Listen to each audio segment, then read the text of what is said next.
Bonjour tout le monde, j'espère que vous allez bien. Bezrat Hashem. Chachamim, ils disent toutes les préparations qu'on fait, qu'on nettoie, qu'on se prépare, c'est pour arriver à un moment de Be'ur Hametz, que Bezrat Hashem, on va faire ça dimanche soir.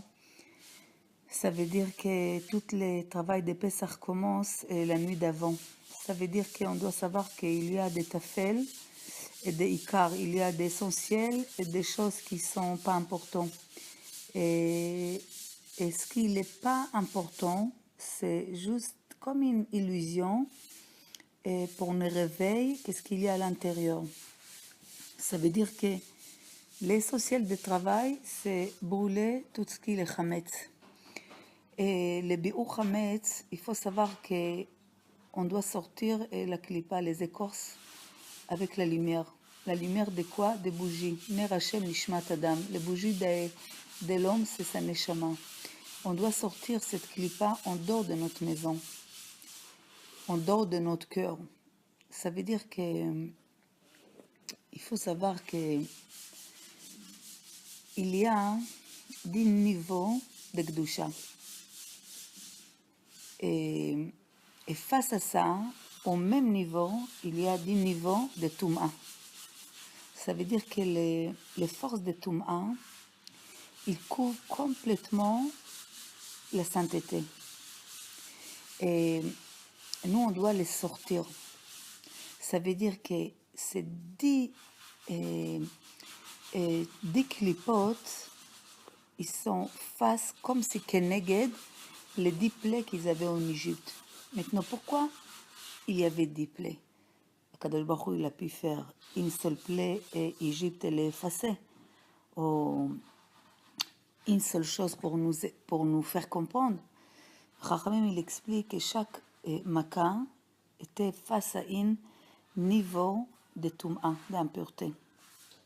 Chaque Makkah, chaque plaie dans Tzfardea, chaque plaie, c'est un niveau de Toum'a qu'il était effacé.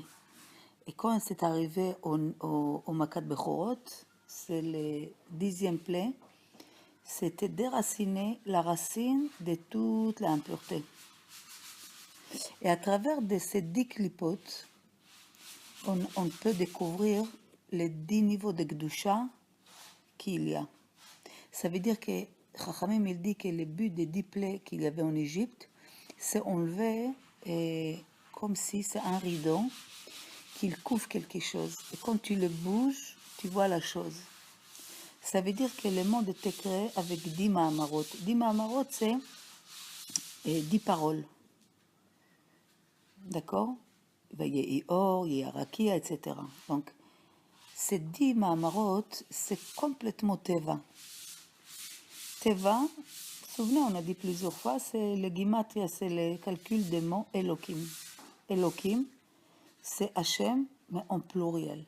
C'est que, tu vois, tous les événements, toute la nature, c'est Akadosh Baruch Hu derrière tout. Mais Olam Milshon Elem, qui Hachem, il se cache dans la nature. Et tout notre travail, d'enlever cette couche qui nous cache Hachem et de le découvrir. Donc, les 10 plaies là, ils ont enlevé les voiles qu'ils cachaient les 10 Mahamarot. Ça veut dire que l'homme, son travail dans ce monde, d'enlever cette clipa, qu'en fait, de quoi il nourrit Paro? Paro, il nourrit de cette clipa, de cette voile qu'il couvre, cette Mahamarot, cette parole. Ça veut dire que Paro, il tient des niveaux de Toum'a, des niveaux d'impureté, qu'il les couvre à Kadosh Baruch Hu dans ce monde. Donc, comme on a Yetzara Tov, on a Yetzara Ra, on a la Kedusha, la sainteté, on a la Toum'a en égalité. Tout le travail de l'homme, c'est que les forces des biens combattent les forces des mal. L'achnia, faire comme plier, et les forces qu'on appelle paro, qu'il a 10 niveaux chaque fois, une plaie, et une autre plaie, et une autre plaie, jusqu'à un moment il a dit, Dieu il est juste, et moi et mon peuple, on est les Réchaïm, quelque chose comme ça. C'est-à-dire qu'il s'annule complètement. Et quand les forces de toute cette impureté, ils se cassent complètement, donc si c'est en clal Israël, en Égypte, ou en Égypte personnelle à moi, chacun de nous, on doit amener tout ça à nous personnellement. Donc le corps, il jette tout extérieur, il brûle la chametz. Qu'est-ce qu'il fait le chametz? Il cache toute la pureté que tu as en toi, toutes les bontés qu'il y a en toi, parce qu'ils disent que chaque juif, c'est comme un diamant. Chaque juif, c'est comme une pierre qui était cassée dans une montagne. Donc tu vois que c'est les pierres, même si elle est 10 km de la montagne, elle est sortie de la montagne. Donc l'homme, il est créé à l'image d'Hachem. Donc il a des choses qui doivent ressembler à Kadosh Baruch Hu. Et tant qu'il n'est pas ressemblé, il est dans d'autres, il est contrôlé par des impuretés, donc il ne peut pas comprendre cette chose.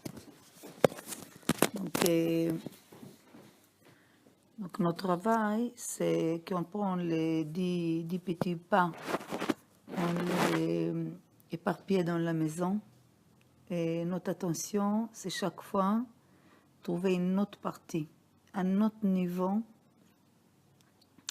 et après les prendre, les sortir et les brûler. Vous savez, il y avait des tzadikim qui habitaient peut-être, toute la maison était peut-être 17 mètres carrés, ils faisaient 4 mètres toute la nuit. Donc il ne faut pas qu'on fasse ça tchic-tchic-tchac comme ça. C'est bien de faire Netilat Yadayim avant, pas parler. Au moment qu'on commence à faire les bdika, il ne faut pas parler. Après, si on parle, il y a, je ne sais pas très bien la halachot, mais certains disent qu'il faut à nouveau faire Netilat. Bon, l'homme il faut faire les choses, savoir que dans tout, il faut faire avec une grande attention, Bezrat Hashem. Savoir que on doit sortir de nous cette clipa qui m'empêche d'avoir les vraies lumières. Bezrat Hashem, que Hashem soit avec nous. Yom Tov à tout le monde.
הנער הזה התפללתי אל הנער הזה וייתן השם לי אלוהי אשר שובלתי